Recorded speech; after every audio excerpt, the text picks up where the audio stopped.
Hey, let's grill some beef. When you go to the store, you know, everybody's looking at this New York strip or this ribeye. Hey, we look at that.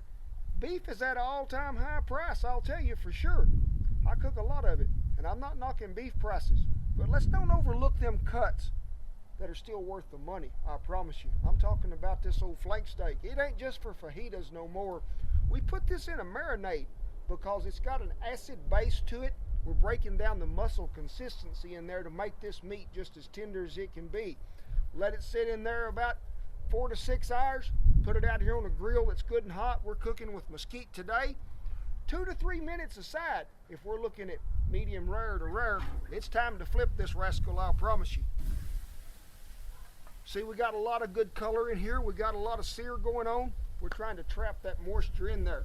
We're going to go ahead and bathe him with what's left of this marinade. Shut that lid just a little, let him collect some of that smoke.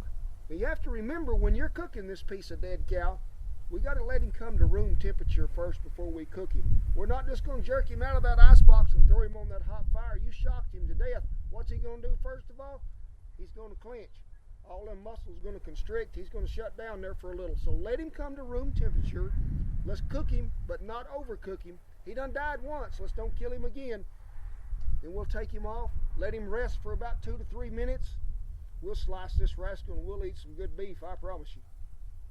Hey, back in here, thank y'all for coming back with us. And you can see this old flank steak is looking pretty good. First of all, we started with good certified Angus beef flank steak. Where's flank? Comes from the flank of the calf, back here in the back, the flank of the shoulder.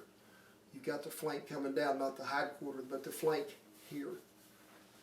Flank was so oftentimes overlooked, people just thought it was just for fajita meat. But you start with good quality beef, you marinate it right, you bring it to room temperature, you let it set after you cook it. Now you can see the grain of this meat is running this way.